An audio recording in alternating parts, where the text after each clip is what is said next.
Հատուկ հնչական ծառայությունն այսօր հերթական հաղորդագրությունն է տարածել ոստիկանությունում տեղի ունեցած հերթական դեպքի վերաբերյալ։ Պաշտոնական տեղեկատվության համաձայն քաղաքացու հաղորդման հիմքով պաշտոնեական լիազորություններն անցնելու հատկանիշներով հարուցվել է քրեական գործ։ Նախատեսված ամենախիստ պատիժը առավելագույնը 4 տարվա ազատազրկումն է։ Ըստ նախաքննական նյութերի ոստիկանության Գյումրիի քննչական բաժնում ոստիկանները իրականությանը չհամապատասխանող ցուցմունքներ կորզելու նպատակով սպառնացել են բռնություն գործադրել քաղաքացու նկատմամբ, հայհոյել եւ վիրավորել են։ Հատուկ հնչական ծառայությունից ազատության հարցին ի պատասխան ասացին, որ ոստիկանության որևէ աշխատակից այս դեպքի կապակցությամբ դեռ չի ձերբակալվել։ Պատճառաբանեցին, թե հանգամանքները դեռ պարզվում են։ Հատուկ հնչական ծառայության ապրիլի 23-ի հաղորդագրության մեջ նշվում է, որ ոստիկանության Տաշիրի եւ Ստեփանավանի բաժիններում լոռիի վարչության պետի տեղակալը, Տաշիրի եւ Ստեփանավանի բաժինների պետերն ու օպերլիազորները քաղաքացուն ստիպել են, որ խոստովանի, թե դպրոցից գողություն է կատարել։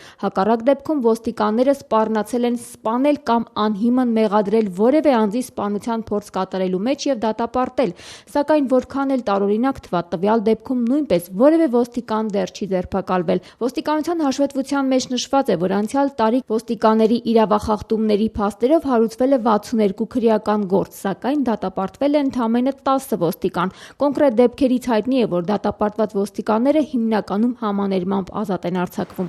Իշխանությունները ոստիկանության վերնախավար ոստիկաններին ամբողջությամբ հովանավորում են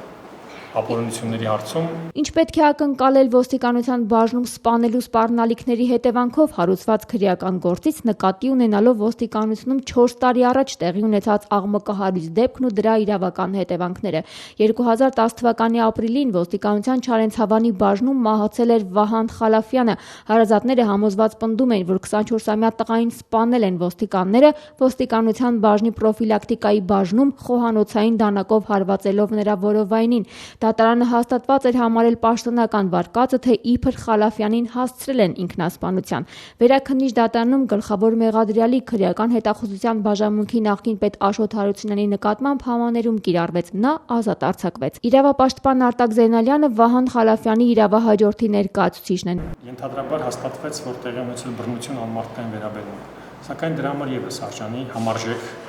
պատիժ չկրեցին անձին, ում վրա իբրև թե մեղքը հաստատվեց։ Սա իհարկե ամենաթողության մթնոլորտ է ձևավորում եւ ոստիկանները ազատ են գործելու այն կատարելու այն բոլոր հանրահարականները, որոնք նրանք ստանում են եւ որոնք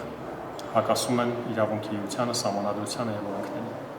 Իրավապահ համակարգում տեղի ունեցող աղմկահարույց միջադեպերի կապակցությամբ արդարադատություն իրականացնելու վերաբերյալ իրավապաշտպանները պահանջներ են հնչեցնում տարիներ շարունակ։